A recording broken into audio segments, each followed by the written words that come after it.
Hello শিক্ষার্থী বন্ধুরা, তোমাদের সকলকে ক্লাসমার্ক ইউটিউব চ্যানেলে স্বাগত। তো দেখতেই পাচ্ছ আজকের যে ক্লাস সেটা থাম্বনেলে রয়েছে লেটার রাইটিং শিখো খুব সহজেই। হ্যাঁ, একদম সত্যি। তোমরা আজকের যে ক্লাসটা সেখানে তোমরা খুব সহজেই শিখতে পারবে কিভাবে চিঠি লিখতে হয়, অর্থাৎ লেটার রাইটিংয়ের কেমন স্টাইলটা হতে পারে।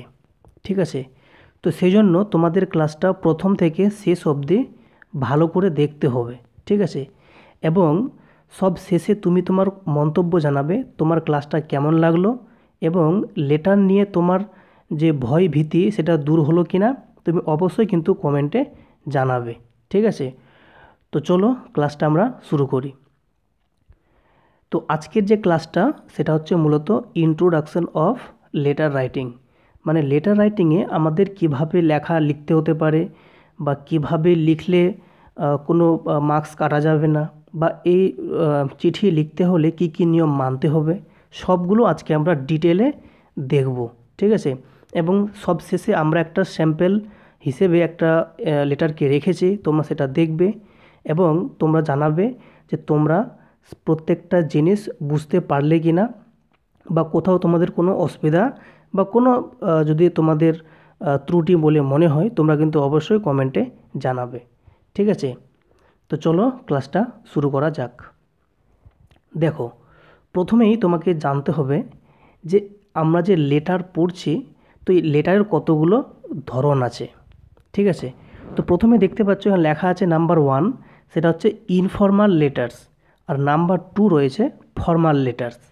ব্যাপারটা কীরকম দেখো, ইনফর্মাল মানে বুঝতেই পারছো যে লেটারগুলো আমরা কোনো রিলেটিভকে লিখি, বা বাড়িতে কোনো ফ্যামিলিকে লিখি, বা কোনো ভাই বোনদের লিখি, যেগুলো নিজেদের মধ্যে। ঠিক আছে, আর যেটা ফর্মাল এটা হতে পারে কোনো অফিসিয়াল লেটার। ঠিক আছে, তুমি কোনো অফিসে কোনো অফিসিয়ালকে লিখছো, বা তুমি কোনো এডিটরকে লিখছো, এগুলো হচ্ছে আমাদের ফর্মাল লেটার। ঠিক আছে, তো চলো এটার আরও একটু ভালো করে ব্যাখ্যাটা দেখে নিই। তো আশা করি বুঝতে পেরেছো কোনটা ইনফর্মাল আর কোনটা ফর্মাল। ওকে, দেখো প্রথমে আমরা দেখে নেব main elements of a letter, মানে একটা চিঠির মূল অংশগুলো কি কি রয়েছে সেগুলো একটু আমরা দেখে নেব। তো দেখতেই পাচ্ছ এখানে আমাদের পুরো নাম্বারিং দেওয়া আছে, তোমরা খুব ভালো করে লক্ষ্য করো। তো দেখতেই পাচ্ছ নাম্বার 1 থেকে লেখা আছে সেন্ডার্স অ্যাড্রেস, মানে তোমাকে প্রথমেই লিখতে হবে দেখো সেন্ডার্স অ্যাড্রেস। এর মানে হচ্ছে দেখো সেন্ডার্স মানে হচ্ছে যে চিঠিটা লিখছে, তো যেহেতু চিঠিটা তুমি লিখবে তাহলে তোমার অ্যাড্রেস হবে প্রথমে নাম্বার 1। তার মানে কি বুঝতে পারলে, যে চিঠি লিখছে তার অ্যাড্রেস, মানে তুমি লিখছো মানে তোমার অ্যাড্রেস প্রথমে হবে। ওকে, দেখো 2 নম্বর কী বলেছে, ডেট, এরপরে লাগবে একটা ডেট। ঠিক আছে, আচ্ছা ডেট কিভাবে লিখতে হয়, বা তুমি কিভাবে লিখবে, কোন স্টাইলে লিখবে, আমি সব কিন্তু এক এক করে বলবো প্রত্যেকটাকে ডিটেলে। তার আগে দেখে নাও কি কি লাগছে। ওকে, দেখো 3 নম্বরে বলেছে রিসিভার্স অ্যাড্রেস। রিসিভার্স মানে যে রিসিভ করছে, মানে তুমি চিঠিটা যাকে লিখছো সে, মানে যাকে তুমি লিখছো তার অ্যাড্রেসটা হবে 3 নম্বরে। ঠিক আছে, নাম্বার 4 কী বলেছে, সাবজেক্ট, তোমাকে এবার লিখতে হবে সাবজেক্ট। ওকে, দেখো নাম্বার 5 বলেছে স্যালুটেশন, মানে দেখো স্যালুটেশন মানে হচ্ছে অ্যাকচুয়ালি তুমি ওকে যে অভিবাদন জানাচ্ছ, ঠিক আছে, বা তুমি ওকে যে সম্মান জানাচ্ছ, গ্রিট করছো, ওইটাই হচ্ছে স্যালুটেশন। নাম্বার 6 কি, দেখো বডি, এবার আসবে আমাদের বডি, যেটা মেন পার্ট, যেখানে হচ্ছে চিঠির যেটা হচ্ছে মূল কেন্দ্র, সেটা হচ্ছে আমাদের বডি। ঠিক আছে, 7 কি বলছে দেখো কনক্লুডিং লাইন, এরপরে লিখতে হবে একটা কনক্লুডিং লাইন লিখতে হবে, মানে যে লাইনটাতে আমি শেষ করব। তারপর 8 কি বলছে দেখো কমপ্লিমেন্টারি ক্লোজার। আচ্ছা, কমপ্লিমেন্টারি ক্লোজার মানে এই যে আমরা লিখি ইয়োর্স সিনসিয়ারলি বা ইয়োর্স ট্রুলি লিখি না, এগুলো হচ্ছে আমাদের কমপ্লিমেন্টারি। দেখো কমপ্লিমেন্ট মানেই হচ্ছে একটা প্রশংসা ব্যাপার। ঠিক আছে, প্রশংসনীয় যে লাইনটা লিখে আমরা শেষ করব, ক্লোজ করব, সেটাই হচ্ছে কমপ্লিমেন্টারি ক্লোজার। এবং নাম্বার 9 বলেছে সিগনেচার লাইন, অর্থাৎ যেখানে তুমি শেষে তোমার নামটা লিখবে বা তুমি তোমার সিগনেচার করবে। এই হচ্ছে 9খানা জিনিস। এই 9খানা জিনিস যদি গুছিয়ে লিখতে পেরে যাও তবে তোমার কিন্তু লেটার লেখা একদম কমপ্লিট। আর আমি আশা করি তুমি এই 9টা জিনিস খুব ভালো করে বুঝতে পারবে। শুধুমাত্র আমি এটুকু খালি বললাম যে 9টা জিনিস লাগবে, এবার প্রত্যেকটা আমি ব্যাখ্যা করব এবং কিভাবে লিখতে হয় তোমাদের দেখাবো। তোমরা প্লিজ ক্লাসটা ধৈর্য সহকারে প্রথম থেকে শেষ অবধি দেখো। আমি আশা করি তোমরা লেটার লিখতে তোমাদের খুব সুবিধে হয়ে যাবে।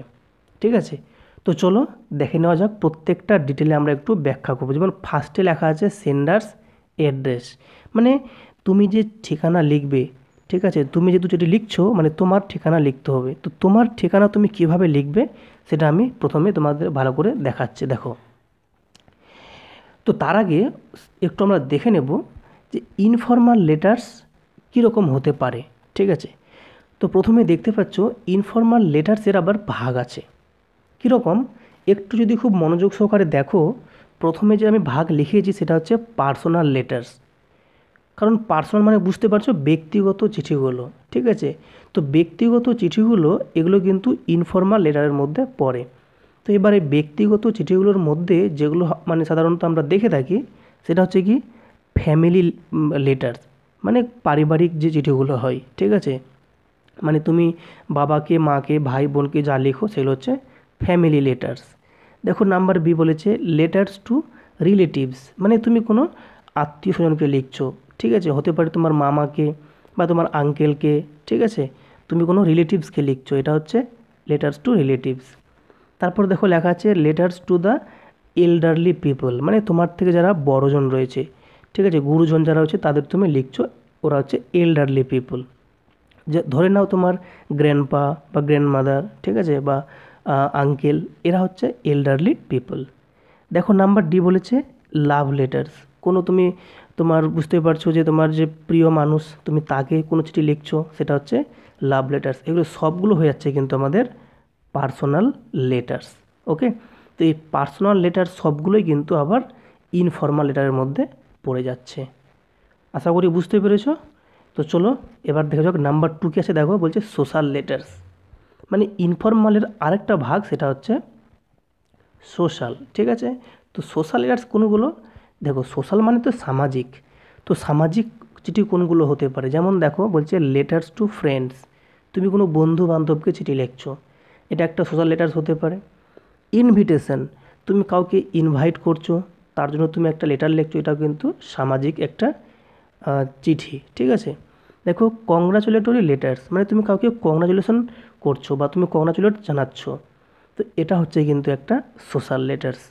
দেখো ডি বলেছে লেটার এক্সপ্রেসিং সিম্প্যাথি, মানে তুমি কোনো ঘটে যাওয়া কোনো ঘটনাতে, ঠিক আছে, তুমি তোমার দুঃখ প্রকাশ করছো, সিম্প্যাথি প্রকাশ করছো, সেটা হয়ে গেলো কিন্তু সোশ্যাল লেটারের মধ্যে একটা পার্ট। দেখো নাম্বার ই বলেছে থ্যাংক ইউ লেটার্স, মানে তুমি কোনো ধরে নাও ফর এক্সাম্পল তুমি উপকৃত হয়েছো তুমি কারোর দ্বারাই, তখন তুমি তাকে থ্যাঙ্কস জানাচ্ছ, তো সেটার জন্য আমরা যে চিঠি লিখবো সেটা হচ্ছে থ্যাংক ইউ লেটার্স। তো এগুলো সবগুলোই পার্ট হয়ে গেল কার মধ্যে, সোশ্যাল লেটার্সের মধ্যে। আর এই সবগুলো সোশ্যাল লেটার্স হয়ে গেলো আবার এদিকে দেখো ইনফর্মাল লেটার্স। আশা করি বুঝতে পেরেছো। দেখো এবার চলে আসবো আমরা ফর্মাল লেটার্সে। তো চলো ফর্মাল লেটার্সে আমাদের কীরকম ফিচার্স থাকতে পারে বা আমরা কোনগুলোকে বলবো ফর্মাল লেটার্স। দেখো ফর্মাল লেটার্স মানে মূলত যেখানে আমরা কোনো অফিসিয়াল কোনো লেটার লিখবো, ঠিক আছে, সেগুলো হচ্ছে আমাদের মূলত ফর্মাল লেটার্স। বা ধরে নাও কোনো আমরা এডিটরকে যখন লিখবো, ঠিক আছে, কোনো নিউজ পেপার এডিটর বা কোনো পাবলিশারকে কিছু লিখবো, ঠিক আছে, তো এই জিনিসগুলো হচ্ছে আমাদের কিন্তু আলটিমেটলি ফর্মাল লেটার্সের পার্ট। দেখো দেখো ফার্স্টে রয়েছে লেটার্স টু দ্য এডিটর, বুঝতেই পারছো তুমি কোনো এডিটরকে লেটার্স লিখছো, হতে পারে কোনো নিউজ পেপার এডিটর। ঠিক আছে, দেখো নাম্বার 2 বলেছে কমপ্লেন্ট অ্যান্ড সাজেশন লেটার, মানে কোনো কমপ্লেন তুমি জানাবে কোনো কোম্পানিকে বা কোনো তুমি অফিসিয়ালকে, ঠিক আছে, তখন কিন্তু আমরা এটা কিন্তু বলতে পারি ফর্মাল লেটার। তারপর দেখো অ্যাপ্লিকেশন রাইটিং, তুমি কোনো কাউকে অ্যাপ্লিকেশন লিখবে, সেটাও কিন্তু একটা ফর্মাল লেটারের পার্টের মধ্যে পড়ে। তারপর দেখো বিজনেস লেটার্স, প্রায় সেম ওই রকম, বুঝতে পারছো, কোনো রকম বিজনেস রিলেটেড অফিসিয়াল লেটার, এগুলো সবগুলো কিন্তু হয়ে যাচ্ছে আমাদের ফর্মাল লেটারের পার্ট। ঠিক আছে, যেখানে আমরা কিন্তু আমাদের সিম্পল ল্যাঙ্গুয়েজ ইউজ করতে পারবো না, যেখানে আমাকে কিছু রুলস রেগুলেশন মানতে হবে। ঠিক আছে, আমাদের দৈনন্দিন জীবনে যে ভাষাগুলো আমরা ইউজ করি, যেগুলো আমরা ইনফর্মালি ব্যবহার করি, সেগুলো কিন্তু এখানে ব্যবহার করতে পারবো না। ওকে, আশা করি বুঝতে পেরেছো।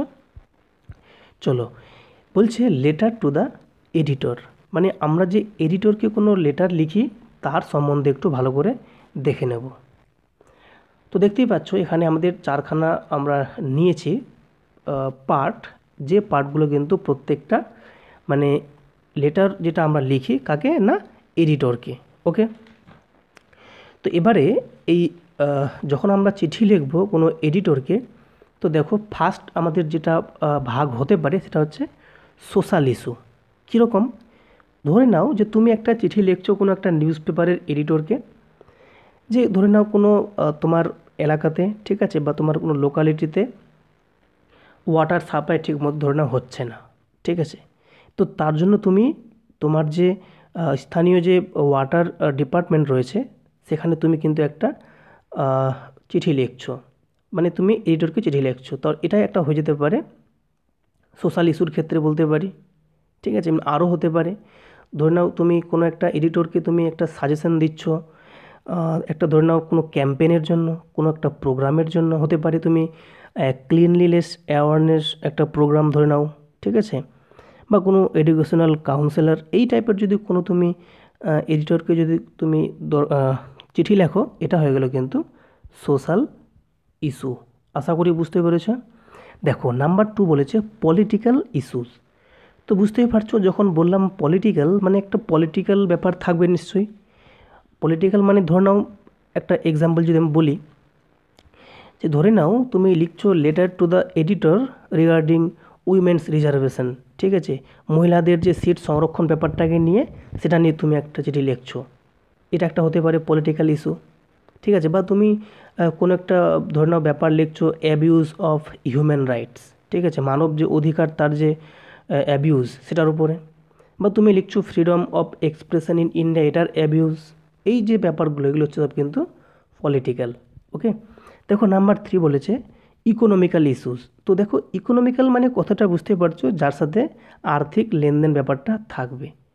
তো ফর এক্সাম্পল তুমি লিখছো মনে করো যে miss use of funds, right, বা হতে পারে তুমি লিখছো কোনো neglect of priceless historical monuments, এই টাইপের জিনিসগুলো হচ্ছে ইকোনমিক্যাল ইস্যু, ঠিক আছে। আমরা আরও ডিটেলে দেখব, শুধু এটুকু আপাতত বোঝো যে এগুলো কিন্তু এডিটরের মধ্যে ভাগ আসতে পারে। দেখো নাম্বার 4 বলেছে হেলথ অ্যান্ড মেডিকেল ইস্যু। তো বুঝতেই পারছো হেলথ মানে এখানে বলতে চাইছে স্বাস্থ্যের কথা বলেছে, ঠিক আছে। মেডিকেল ইস্যু মানে অবভিয়াসলি তুমি বুঝতে পারছো যে এখানে চিকিৎসার ব্যাপার একটা থাকছে। তো এই সমস্ত ব্যাপারগুলো কিন্তু ফর্মাল লেটারের মধ্যে পড়ে। যেমন ধরে নাও আমি ফর এক্সাম্পল বলছি যে তুমি একটা কোনো একটা এডিটরকে তুমি লেটার লিখছো তোমার একটা ইনফরমেশান পাবলিশ করার জন্য, হতে পারে ব্যাপারটা এরকম যে ফাটাল ডিজিজ ক্যান্সার নিয়ে, ঠিক আছে, বা তুমি এরকম কোনো ব্যাপার নিয়ে কিন্তু তুমি লিখতেই পারো, সেটা হচ্ছে ফর্মাল লেটারের পার্ট। ওকে, তো আশা করি বুঝতে পেরেছো। এইভাবে কিন্তু আমরা দেখছি যে কতগুলো পার্টে আমরা কিন্তু লিখতে পারি। আরও এরকম ভিন্ন ভিন্ন কিন্তু টপিক থাকতে পারে, যেটা কিন্তু রিসেন্টলি যে কারেন্ট অ্যাফেয়ার্স সেখান থেকে কিন্তু আমরা কিন্তু অনেক নতুন নতুন টপিক পেয়ে যাব। তো সেখান থেকে কিন্তু আমাদের কভার করতে হবে। ওকে, তো আশা করি বুঝতে পেরেছো ফর্মাল লেটারের আমাদের যে কীরকম লিখতে হয় বা তার পার্ট কী কী হতে পারে, কোন জায়গা থেকে থাকতে পারে, সেটা কিন্তু বুঝতে পেরেছো আশা করি। দেখো এবারে আমরা দেখে নেব main elements of a letter, মানে একটা চিঠির মূল যে এলিমেন্টসগুলো, মূল যে উপাদানগুলো কী কী হয়। তো আমি এর আগেই বলেছি 9টা আমাদের ছিল মূল যে সেটা হচ্ছে এলিমেন্টস। তো সেই 9টা এলিমেন্টসের মধ্যে এটা হচ্ছে ফার্স্ট এলিমেন্ট। দেখো নাম্বার 1 লিখেছে সেন্ডার্স অ্যাড্রেস। তো এবার এটা নিয়ে একটু ডিটেলে দেখে নেব কিভাবে অ্যাড্রেস লিখতে হয়, যেটা নিয়ে অনেকের মধ্যে কিন্তু সংশয় থাকে। ওকে, এবার থেকে কিন্তু ক্লাসটা খুব ভালো করে তোমাকে বুঝতে হবে।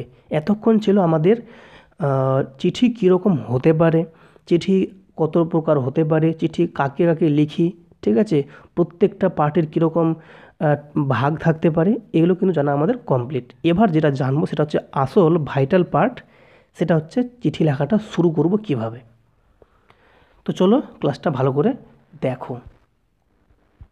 তো দেখো প্রথমে আছে সেন্ডার্স অ্যাড্রেস, মানে যাকে আমি যে চিঠিটা আমি লিখছি, ঠিক আছে, মানে সেন্ডার্স মানে যে সেন্ড করছে, তো সেন্ড তো আমি করছি না, চিঠিটা আমি লিখছি, তাহলে আমার অ্যাড্রেসটা হবে সব থেকে প্রথমে, ঠিক আছে। সেন্ডার্স মানে যে সেন্ড করছে, তো সেন্ড তো তুমি করছো না, তো অবভিয়াসলি তোমার অ্যাড্রেসটা কিন্তু প্রথমেই লিখতে হবে, মানে চিঠিটা যে লিখছে তার অ্যাড্রেস সব থেকে উপরে হবে। তো এবার অনেকের প্রশ্ন যে চিঠির আমি যে অ্যাড্রেসটা লিখব, প্রথমে কি লিখব, প্রথমে নাম লিখব না প্রথমে আমি কি লিখব, অনেকের এটা সমস্যা থাকতে পারে। তো দেখো আমাদের কম্পিটিটিভ এক্সামে বা তুমি যদি স্কুলে পড়ো বা কলেজে পড়ো বা যে কোনো তুমি এক্সামের জন্য পড়ো না কেন, তোমাকে চিঠি যদি লিখতে হয় তখন আমাদের এই নিয়মটা কিন্তু ইউনিভার্সাল, যেটা তোমাকে মানতেই হবে। তো তোমাকে প্রথম লাইনে মানে লাইন 1-এ তোমাকে লিখতে হবে ডেজিগনেশন, মানে যেহেতু চিঠি তুমি লিখছো তোমার যে ডেজিগনেশন তোমাকে সেটা লিখতে হবে। আশা করি বুঝতে পেরেছো। নেক্সট লাইন যেটা হচ্ছে নাম্বার 2 লাইন কী হবে দেখো, নেম অফ দ্য অর্গানাইজেশন। আচ্ছা এবার যদি বলো যে এই ব্যাপারটা কি, ডেজিগনেশন ব্যাপারটা কি, ধরে নাও তুমি হচ্ছে কোনো একটা কোম্পানির ম্যানেজার, তাহলে এই যে হচ্ছে ম্যানেজার, দ্য ম্যানেজার, এটা হচ্ছে ডেজিগনেশন। আর তোমার যে অর্গানাইজেশন বা তোমার যেটা কোম্পানির নাম সেটা হচ্ছে তোমাকে লাইন 2-এ লিখতে হবে। ওকে, লাইন 3 কী লিখবে, বিল্ডিং নাম্বার, স্ট্রিট অথবা এরিয়া, যদি থাকে তো দেবে, না দিলে তুমি স্ট্রিটের নাম দিলেও হবে বা এরিয়া দিলেও হবে। নাম্বার 4 লাইনে কী লিখবে, স্ট্রিট অবলিক টাউন, ওকে, টাউন দিতে পারো। আর নাম্বার 5 বলেছে কান্ট্রি ইফ ইন্টারন্যাশনালি, মানে যদি তুমি চিঠিটা কোনো ইন্টারন্যাশনাল লাইনে লেখো, মানে এক দেশ থেকে আরেক দেশে, তখন তোমাকে কান্ট্রির নাম মেনশন করতে হবে, আদারওয়াইজ কান্ট্রির নাম না দিলেও চলবে। এই 4টে লাইন অবধি কিন্তু এনাফ। আশা করি বুঝতে পেরেছো। এবার এই অ্যাড্রেসটা কিভাবে লেখা যায় তোমাকে আমি একটা এক্সাম্পল দিয়ে দেখিয়ে দিচ্ছি, তাহলে তুমি আরও বেটার বুঝতে পারবে। দেখো আমি একটা এক্সাম্পল নিয়ে নিয়েছি, দেখো এটা হচ্ছে আমাদের একটা ফর্মাল লেটারের ক্ষেত্রে সেন্ডার্স অ্যাড্রেস। দেখতে পাচ্ছ আমি প্রথমে দিয়েছি, দেখো লাইন 1-এ কী আছে, দ্য ম্যানেজার, এটা হচ্ছে ডেজিগনেশন। নাম্বার 2 আছে দেখো সেকেন্ড লাইনে ABC প্রাইভেট লিমিটেড, তাহলে এটা হয়ে গেলো আমাদের কি বলো তো, তার যে অর্গানাইজেশন, মানে তুমি যে লিখছো তোমার যে অর্গানাইজেশন বা কোম্পানির নাম।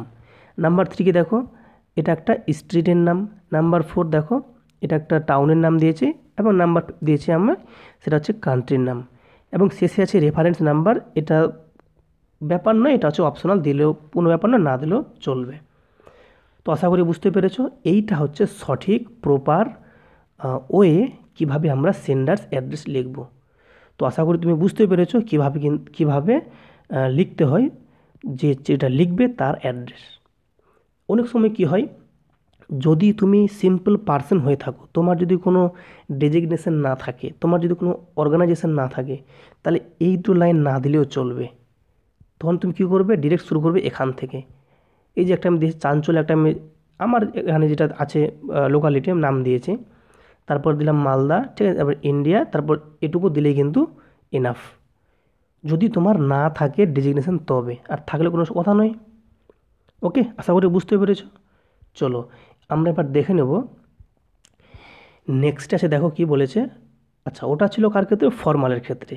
আর যেটা হচ্ছে ইনফর্মাল, মানে তুমি যেহেতু একজন সাধারণ সিম্পল ব্যক্তি, তো তোমার তো কোনো ডেজিগনেশন নেই, তাই তোমাকে কী করতে হবে, সিম্পল এরকম তোমার যে স্ট্রিটের নাম, তোমার একটা টাউনের নাম, একটা জাস্ট কান্ট্রির নাম বা শহরের নাম কিছুটা দিলেই এনাফ। ওকে, আশা করি বুঝতে পেরেছো। এটা কিন্তু একটা পার্ট আমাদের কমপ্লিট, সেটা হচ্ছে সেন্ডার্স অ্যাড্রেস। তুমি বুঝতে না পারলে কিন্তু অবশ্যই কমেন্টে কমেন্ট করবে। ওকে, চলো দেখো এবার নাম্বার যেটা 2, সেটা খুব মোস্ট ভাইটাল। দেখো কি বলছে, ডেট। ডেট কীভাবে লিখব, দেখো এখানে দুটো আছে সিনট্যাক্স, তোমার যেটা পছন্দ তুমি সেটা লিখতে পারো। দেখো লেখা আছে, যেমন আমি যেহেতু যেটা আমি আজকে লিখছি তোমাদের আজকে বোঝাচ্ছি, 22 আমি ফেব্রুয়ারি দিয়েছি 2024, ঠিক আছে।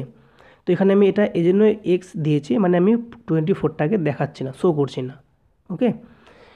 কারণ যেহেতু তুমি এক্সামে লিখবে, তো সেখানে তোমাকে কিন্তু তোমার যে অরিজিনাল ডেটা তোমাকে দেওয়াটা উচিত একদমই নয়। তুমি কোনো মানে সংকেত ইউজ করবে, ঠিক আছে। তুমি এক্স ওয়াই বা এবিসি এই সমস্ত কিন্তু সংকেত তুমি ইউজ করতে পারো, ঠিক আছে। তো দেখো, একটা হচ্ছে এটা সিনটেক্স 22 ফেব্রুয়ারি, কমা দেবে একটা, তারপর সালটা দেবে।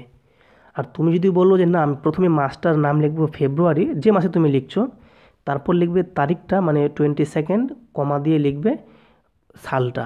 এই দুটো কিন্তু স্ট্রাকচার ফলো করা যায়। তোমার যেটা ভালো মনে থাকবে বা যেটা তোমার ভালো মনে হয় তুমি সেটাই লিখবে। কিন্তু আমরা যেটা লিখতে পারবো না এরকম, তুমি যদি বলো স্যার আমি এভাবে লিখবো, ধরে নিন আমি লিখছি 22 হাইপেন দিলাম 2, যেহেতু ফেব্রুয়ারি, আর 2024, এটা হবে না স্যার, না, এটা লেখা যাবে না। স্যার আমি যদি এভাবে লিখি 22 দিলাম, তারপর স্যার দিলাম ফেব্রুয়ারি, তারপর দিলাম 2024, হবে না, না, এটাও লেখা চলবে না। একমাত্র এটা লিখতে পারো, না হলে এটা লিখতে পারো। আশা করি বুঝতে পেরেছো। তাহলে ডেট লেখা কিন্তু কমপ্লিট, তাহলে নাম্বার দুটো আমাদের কমপ্লিট। চলো এবার নাম্বার 3তে আসি। নাম্বার 3 যেটা, সেটা হচ্ছে রিসিভার্স অ্যাড্রেস। মানে তুমি যাকে লিখছো, ঠিক আছে, চিঠিটা তুমি যাকে লিখছো বা চিঠিটা যে রিসিভ করছে তার অ্যাড্রেস। তো দেখতেই পাচ্ছ এখানে আমি লিখেছি রিসিভার্স অ্যাড্রেস। তো দেখো লাইন 1 কী লিখবে, সেই একই রকমভাবে নেম অফ দ্য অফিসিয়াল, তুমি যাকে লিখছো। দেখো নেম অফ দ্য অর্গানাইজেশন, মানে সেটা যেটা কোম্পানি, যে কোম্পানিতে তুমি লিখছো যেটা, সেই কোম্পানির নাম। লাইন 3 কী বলছে দেখো, building number, street or area, ঠিক সেম আগের মতো যেমনি বললাম সেন্ডার্সে, অমনি এখানে হবে রিসিভার্সে। লাইন 4 দেখো স্টেট, টাউন, আর line 5 country, if corresponding international, ঠিক আছে। তো এটা আগে বলেছিলাম যে এটা যদি ব্যাপারটা ইন্টারন্যাশনাল লেভেলে থাকে তবে কিন্তু কান্ট্রি দিতে হবে, আদারওয়াইজ দেওয়ার দরকার নেই। তো আশা করি তুমি বুঝতে পেরেছো কীভাবে রিসিভার্স অ্যাড্রেসটাও লিখতে হয়, ওকে। তো আশা করি এটা তোমার বুঝতে সমস্যা হয়নি। চলো একটা আমরা এক্সাম্পল নিয়ে নিই, দেখো নিয়ে নিয়েছি। তো দেখতে পাচ্ছ প্রথমে এখানে লিখেছি দ্য ম্যানেজার, এটা হচ্ছে ডেজিগনেশন। দেখো দ্য XYZ প্রাইভেট লিমিটেড, এটা হচ্ছে আমাদের অর্গানাইজেশন, ঠিক আছে, আমি যাকে লিখছি তার। দেখো 7/4 বালিপুর, এটা আমি একটা জাস্ট দিয়েছি একটা নমুনা হিসেবে, তুমি অন্য কোনো নামও ইউজ করতে পারো। তারপর তুমি দিয়েছো কলকাতা, ঠিক আছে, ইন্ডিয়া। তো আশা করি বুঝতে পেরেছো এইভাবে দেবে রিসিভার্স অ্যাড্রেস। তো আশা করি বুঝতে পারছো, প্রথমে হয়ে গেলো সেন্ডার্স অ্যাড্রেস, তারপর একটা ডেট দেবে, তারপর দেবে রিসিভার্স অ্যাড্রেস। তাহলে আমাদের 3টে জিনিস কমপ্লিট, ওকে। নেক্সট দেখো, এবার যেটা আসছে ভাইটাল পার্ট, সেটা হচ্ছে নাম্বার 4। কি দেখো, সাবজেক্ট। দেখো কী লেখা আছে, সাবজেক্টটা কেমন হবে বলছে, কনসাইজ, মানে এমনটা নয় যে লেখাটার মধ্যে অনেকগুলো শব্দ দিয়ে দিয়েছে, চলবে না, লিখতে হবে কি কনসাইজ, মানে খুব সংক্ষিপ্ত আকারে লিখতে হবে।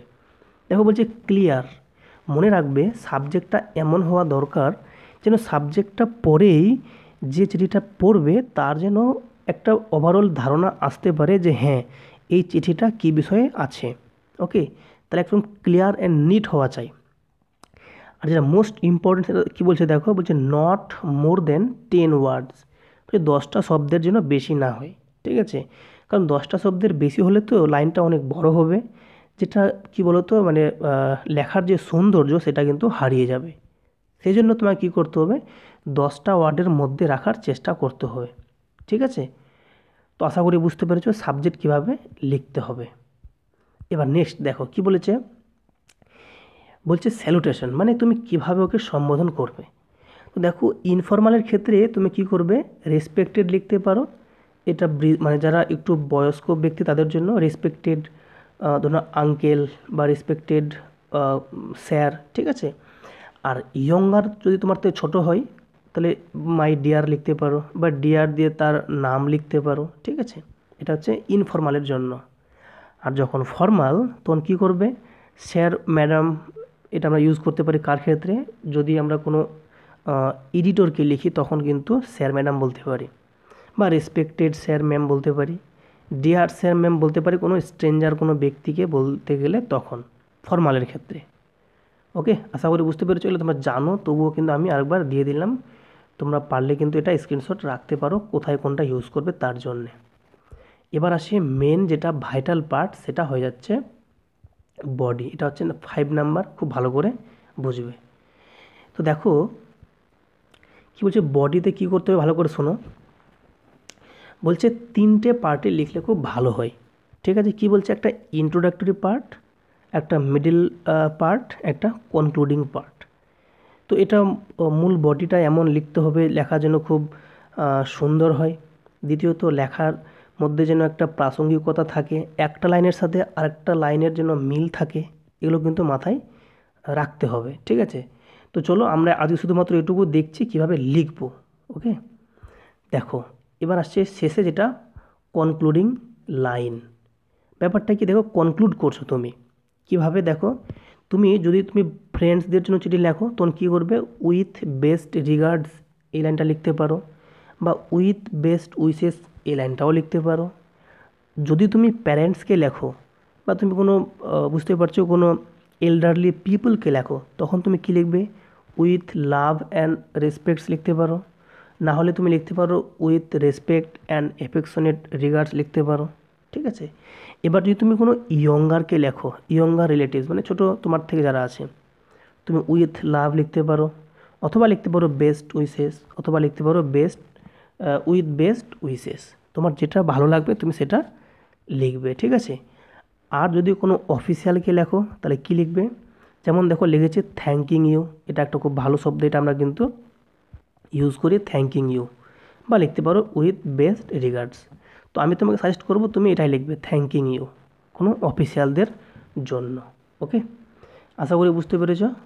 চলো নেক্সট দেখো বলেছে, আচ্ছা এখানে এই লাইনটা আমরা আরেকবার লিখে দিয়েছি, যাই হোক চলো দেখো এবার যেটা বলছে শেষ লাইন, সেটা হচ্ছে কমপ্লিমেন্টারি ক্লোজার। দেখো কমপ্লিমেন্ট মানে বুঝতে পারছো একটা প্রশংসা করা। তো এমন একটা লাইন লিখবো যেটার মাধ্যমে একটা প্রশংসা ফুটে উঠবে। তো সেটা হতে পারে কি, ইয়োর্স ফেথফুলি বা ইয়োর্স সিনসিয়ারলি। ঠিক আছে, এটা লাইন লিখে আমরা কি লিখব, আচ্ছা এখানে একটা কথা বলে দিই, যেটা হচ্ছে যে যদি লেটারটা যদি ইনফর্মাল হয় তবে তুমি লিখতে পারো, যেটা আমরা বেশি ক্যাজুয়ালি বলে দিই, সেটা হচ্ছে ইয়োর্স লাভিংলি, ইয়োর্স ট্রুলি, ইয়োর্স অ্যাফেকশনেটলি। ঠিক আছে, তুমি একদম সিম্পল ল্যাঙ্গুয়েজ ইউজ করতে পারো। ঠিক আছে, মানে তোমার যে তুমি যেটা যাকে লিখছো তার সাথে তোমার কীরকম সম্পর্ক তার উপর ডিপেন্ড করে তুমি কিন্তু এটা এখানে লিখতে পারো। ঠিক আছে, আর যদি এটা বুঝতে পারছো ফর্মাল হয় তখন তোমাকে কিন্তু একটু ওই যে বললাম ইয়োর্স ট্রুলি লিখতে পারো বা ইয়োর্স সিনসিয়ারলি এরকম কিন্তু লিখতে পারো। ওকে, শেষ যেটা হচ্ছে সিগনেচার লাইন, তোমরা জানো শেষে তোমাকে যেটা লিখতে হবে সেটা হচ্ছে সিগনেচার লাইনে তুমি তোমার নাম লিখবে, কিন্তু যেহেতু আমাদের কম্পিটিটিভ এক্সামে নিজের নাম উল্লেখ করা যাবে না, তখন তুমি XYZ এসব কিন্তু লিখতে পারো। ওকে, তো চলো এবার আমরা একটু দেখে নেব কিছু কি points of better letter writing. আচ্ছা এখানে লেটারটা এই বানানটা ভুলে গেছে, এটা বানানটা হবে LETTER। ঠিক আছে, এটা একটু তোমরা বুঝতে পারছো আশা করি, টাইপিং মিস্টেক হয়েছে। তো দেখো নাম্বার 1 কী বলেছে, সিলেকশন অফ কারেক্ট ওয়ার্ডস, মানে হচ্ছে সঠিক শব্দের তোমাকে সিলেক্ট করতে হবে। মানে এমন যে চিঠি লেখার সময় আমাকে এমন ওয়ার্ড ইউজ করতে হবে যেটা ইউজ করলে আমাদের যে লেটার সেটা কী বলতো একটা প্রাণ পাবে। ঠিক আছে, লেটারের যে সৌন্দর্য সেটা গিয়ে বৃদ্ধি পাবে। নাম্বার 2 বলেছে টু দ্য পয়েন্ট। ঠিক আছে, এক্সট্রা লেখার কোনো দরকার নেই। ঠিক আছে, যতটুকু দরকার ঠিক ততটুকুই লিখবো, এটা হচ্ছে টু দ্য পয়েন্ট। নাম্বার 3 বলছে দেখো কনসাইজনেস, মানে হচ্ছে খুব যেন বেশি বড় না হয়, যেন সংক্ষিপ্ত লেখা হয়। ঠিক আছে, যতটুকু দরকার ঠিক ততটুকুই। আর যেটা বলছে correct use of punctuation marks, মানে সঠিক চিহ্নের কিন্তু আমাকে ব্যবহার করতে হবে। এই 4টা কিন্তু কিওয়ার্ড কিন্তু খুব ভালো করে মনে রাখতে হবে। তো দেখো আমরা কিন্তু একটা এক্সাম্পল নিয়েছি, তোমরা এটা চাইলে একটা অবশ্যই স্ক্রিনশট নিয়ে রাখতে পারো। এটা একটা আমরা স্যাম্পল নিয়েছি যে একটা কীভাবে চিঠি লিখতে হয়। তো তো দেখো আমি তোমাদের দেখাচ্ছি, ভালো করে বুঝবে। দেখো প্রথমে যে এই পার্টটা আছে, এই পার্টটা হচ্ছে সেন্ডার্স অ্যাড্রেস, এটা 1 নম্বর জিনিস তাহলে বললাম। দেখো এইটা হচ্ছে, দেখো ডেট, এটা নাম্বার 2। তারপর দেখো এই যে দেখছো এই পার্টটা হচ্ছে রিসিভার্স অ্যাড্রেস, এটা নাম্বার 3। তারপর দেখো এটা সাবজেক্ট রয়েছে, দেখতে পাচ্ছ তুমি সুন্দর করে আশা করে, এটা নাম্বার 4। দেখো এই যে আমরা স্যার দিয়েছি, এটা হচ্ছে স্যালুটেশন, এটাকে বলছি নাম্বার 5। তারপর দেখতে পাচ্ছ এই পুরো যে পার্টটা আছে, এই পুরো পার্টটা, এটা হচ্ছে কি বলতো নাম্বার 6, এটা হচ্ছে বডি। এটা হচ্ছে লেটারের মূল অংশ। আর তারপর দেখতে পাচ্ছ লেখা আছে এখানে থ্যাঙ্কিং ইউ। তো এই থ্যাঙ্কিং ইউটা যেটা, সেটা আশা করি বুঝতেই পারছো, সেটা হচ্ছে কনক্লুডিং লাইন, এটা নাম্বার 7। তারপর দেখো ইয়োর্স ট্রুলি, এটা হচ্ছে তুমি বুঝতে পারছো এটা স্যালুটেশন, বা এটাকে আমরা বলছি কমপ্লিমেন্টারি ক্লোজার, এটাকে বলছি 8। আর যেটা XYZ, এটা হচ্ছে আমাদের 9, সেটা হচ্ছে সিগনেচার লাইন। এই হচ্ছে 9টা জিনিস তোমাকে খুব ধ্যান দিয়ে রাখতে হবে, ঠিক আছে। আর যেটা মেন কথা, সেটা হচ্ছে তোমাকে দেখো প্রত্যেকটা, দেখো ভালো করে লক্ষ্য করো, বাঁদিকে দেখো প্রত্যেকটা লেখা কিন্তু শুরু হবে বাম দিকে একদম গা ঘেঁষে, ঠিক আছে। মানে বাঁদিকে কোনো ফাঁকা দেওয়া যাবে না। আগে কি হতো যে বাঁদিকে যেমনি আমি শুরু করতাম স্যার দিয়ে, কমা দিয়ে ওর নিচেই শুরু করতাম, কিন্তু না, বর্তমানে এমনটা কিন্তু যাবে না। মানে আমি স্যার দিলাম, তো আগে কি হতো এখানে কমা দিয়ে এখান থেকে লিখতে শুরু করলো, কিন্তু এখন নয়, এখানে তোমাকে এখান থেকে লেখা শুরু করতে হবে, ঠিক আছে। এটাই হচ্ছে বর্তমান নিয়ম। আশা করি বুঝতে পেরেছো। তো চলো তোমাদের আমি এটা নাহলে পড়িয়ে একবার তোমাদের শুনিয়ে দিচ্ছি, এটা কী রকম ব্যাপারটা, কী নিয়ে লেখা। তো দেখো, তো বলছি, দেখো বলছে, আশা করি ওটা আমি আর বলছি না, যেটা হচ্ছে সেন্ডার্স অ্যাড্রেস, ডেট, তারপর রিসিভার্স অ্যাড্রেস, সাবজেক্ট, তারপর স্যালুটেশন। দেখো আমি ডিরেক্ট বডিতে চলে যাচ্ছি। বলছি, I crave the hospitality of the columns of your esteemed news paper two draw the attention of local authorities, particularly the water supply department, towards the problem of water supply in our locality. মানে এখানে আমাদের যে চিঠিটা, সেটা হচ্ছে মূলত আমাদের লোকালিটিতে জলের ব্যবস্থাটা ঠিকঠাক চলছে না, তাই আমরা কিন্তু একটা চিঠি লিখছি ওয়াটার সাপ্লাই ডিপার্টমেন্টে, ঠিক আছে, যেন আমাদের এই ব্যাপারটাকে দেখা হয় বা এটা ঠিকঠাক করা হয়, ঠিক আছে। তো তার জন্য দেখো আমি লিখছি, for the last 7 days the water supply in our colony has become very irregular. Water was supplied for just 3 days, and that too for 1 hour per day. When contacted, the assistant engineer concerned replied that the problem has reaped due to some electricity issue. I was not satisfied with the cause stated. It appears that the concerned official is not taking the problem seriously. I hope you will be kind enough to publish this letter in your daily so that the higher authorities can start to solve this acute problem immediately. তো এটা আমি আমার মতো করে লিখেছি, ঠিক আছে, এটা জাস্ট একটা এক্সাম্পল নিয়েছিলাম। তো তোমাদের নেক্সট ক্লাসে আরও আশা করি ভালো ভালো টপিক নিয়ে আসবো। তো তোমাদের ক্লাসটা কেমন লাগলো তোমরা কিন্তু অবশ্যই কমেন্টে জানাবে, ঠিক আছে।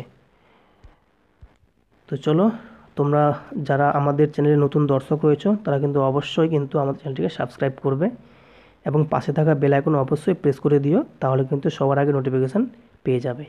আমাদের এই ক্লাসগুলো তোমাদের যদি ভালো লাগে, তোমরা কিন্তু অবশ্যই ক্লাসগুলো লাইক করবে, কমেন্ট করবে এবং ফ্রেন্ডসদের মাঝে শেয়ার করবে। সকলকে ধন্যবাদ ভিডিওটি দেখার জন্য।